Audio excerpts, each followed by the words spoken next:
Bank holiday weekend, on the way to work. What are you doing this bank holiday weekend? I wasn't planning on working, but yesterday I went to do a gas safety check at this old lady's house, and the boiler was in a right state.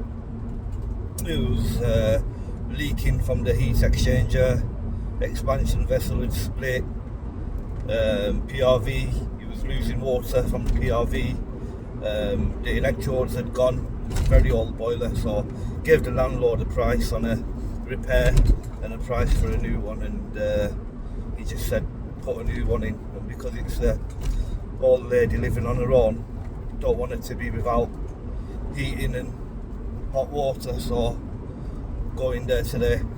Anyway, the last video I made was about how I came into the gas trade, and the purpose of the video is just to make people aware, people who are thinking about going into gas, plumbing, and doing the course, on what's involved and potential downfalls that may come. Today I'll tell you about what it's like once you've qualified.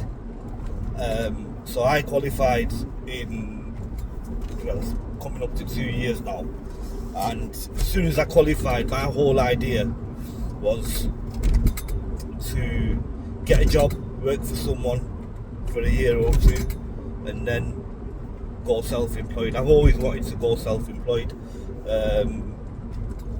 However, I was looking for a part-time job, so my idea was to work part-time and kind of market my own business and start doing my own thing. And the reason for that is because I have a son who's non-verbal autistic, and as he's getting older, stronger, his needs are getting more and more, so I need flexibility. I also have a 8-month-old baby, and I've got another 2 kids who are in high school, so I need that flexibility, because everything I do is for them anyway. So I was looking for a job and I couldn't find a job. I was applying everywhere, applied at HomeServe, British Gas do a role for newly qualified engineers, never got it. I was applying many other places, but again, like I said in my last video, if you've not got experience, you're going to struggle. You're really going to struggle. So I decided to go self-employed. Now, going self-employed with no experience is probably one of the most difficult things I've ever done.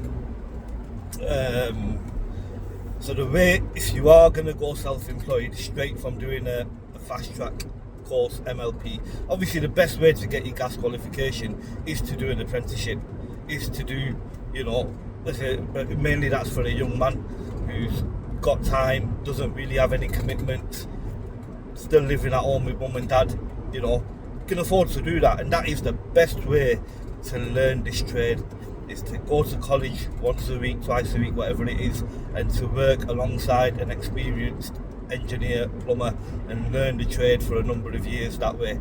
However, if you're older, you've got commitments, you can't do that, then the fast track course is the way. Now, when you've qualified, and if you do decide to go down the self-employment route and you don't have experience, you are really going to struggle. You need to have some sort of support from other engineers and plumbers out there who are going to help you along the way. I never had that initially.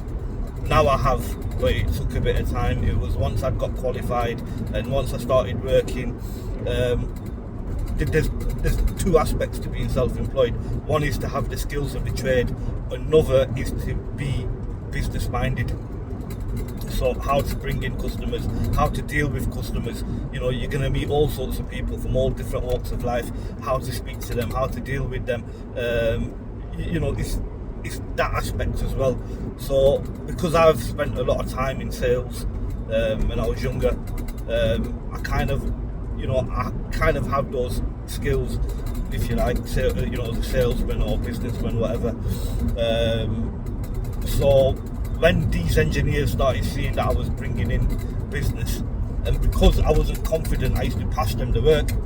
So I'd pass them the work and I'd go along with them and learn what they were doing.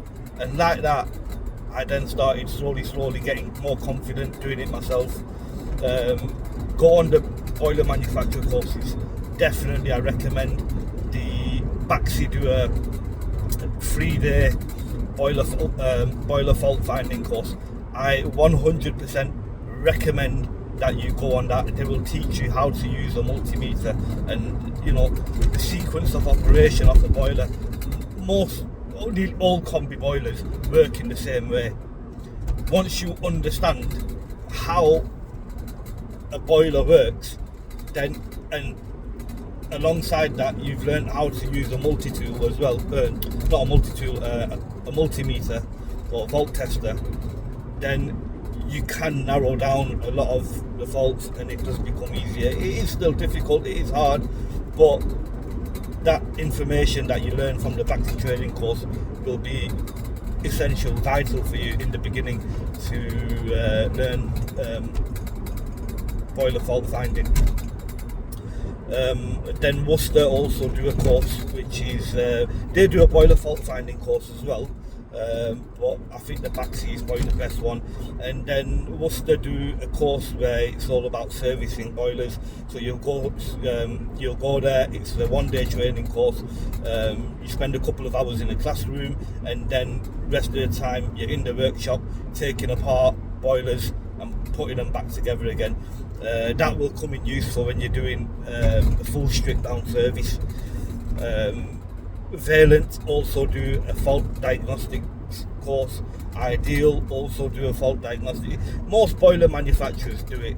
So it's all up to you how much you want to learn, how much you want to progress, and if you're keen and you're willing, then you'll go. They don't really cost much apart from the Baxi one. I think it's like £250. The rest of them don't really cost much, maybe £10-20. Valent, you don't have to pay anything. So yeah, it's essential that you if you're going to go down the self-employment route, that you go on the boiler manufacturer courses. Another hurdle that I came up against was when you do start doing, when you do become self-employed, and you do start getting business, you will have, especially in the area you're working in, the gas engineer community is a bit of a toxic one, and you can probably see that from the comments on posts when somebody, I've seen just yesterday I saw there was a young apprentice lad, 17 years old, and he'd done a boiler install, and it was a decent install, it was a good install, but the comments on there from other gas engineers and plumbers, it's just there to put people down, and I think that's a reflection on them really. Probably got some personal issues going in their lives and they come online to take it out on other people. You're thinking a 17-year-old kid trying to do good with his life, he could be doing other things, could be on the street running around, crime, drugs, but he's out there doing something and people just want to knock him down. So you're going to get that a lot in if you do go self-employed. There's going to be people who have been gas engineers for 20, 30, 40 years. You'll be taking work off them. Well, that's how they'll see it, and then they'll be pissed off as well at the fact that they had to go to college, they had to go down the apprenticeship route, then they went to work for someone, it took them a number of years, and here you come along, you did a 6-month course and you're now doing all right for yourself. And they don't like that. There's a lot of jealousy out there, so you will have to put up with that, and people will try to give you a bad name. If somebody this guy's become an engineer, thinking of using him or whatever, there'll be people very quick to say, oh, he doesn't know what he's doing, he's got no experience, he's done a fast track course, and they'll put you down just so that people don't use you. So you do have to be careful with this kind of thing. And then you're also going to have people that there'll be other people out there gas engineers who might come along to you and say, right, I'll give you some work. But what they'll be doing is, so they'll be paying you. Like I had one guy who was offering me £15 per gas certificate. So he was going to give me the work, and I would have to do a gas certificate or a service, boiler service, for £15 using my own vehicle, my own fuel, my own tools, my own materials, and he was going to give me £15. So straight away I said, nah, you can stick that, mate. And then you're going to have landlords who will come along and they won't want to pay you, they'll want to pay you £30 for a gas certificate. £30 for a gas certificate, and you're just thinking, no, forget that. I mean, these landlords in the last couple of years, they've put their rents up by nearly 50%, and just once in the year they have to get a gas certificate, and they, even on that, they just want to pay you £30 or £40. But it all depends, it's all up to you. You can either join the rat race and have a race to the bottom of the barrel, which a lot of people do, or you can stick to your guns and say, no, I'm going to charge what I charge. But if you're going to charge a higher price for service, for gas certificate, then you also need to give that level of service as well. So you need to sometimes go out of your way with the customers. Sometimes you'll do things that you'll end up doing a bit of work for free. Even you'll go to a house, you'll notice something, like a small remedial job. The condense pipe outside is 20 mil, it's not lagged or anything. So you'll think, what, for the sake of doing that, it's going to take me 10 minutes to do, I might as well just do it for free. Customer will be happy. It shows that you're serious and you're willing to go out your way. So yeah, these are the kind of things that you've got to kind of put up with if you do decide to go self-employed. And the biggest one from all of it is the cost.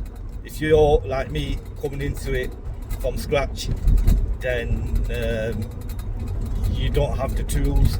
You have, SDS drill, impact driver, multimeter, gas analyzer, all your spanners, your wrenches, your blowtorch, soldering stuff, your pipe cutters. It all adds up. Honestly, it all adds up. And I think for the first year, all I've done is reinvest. But that's all I've done. Whatever I've earned has just gone straight back in. But I've now got to a place where I've got everything, don't really need much anymore, and I can crack on and hopefully start earning now and making some profit. So anyway, that's all for now. I'm nearly at my job, so going to install a boiler on a Saturday, bank holiday weekend.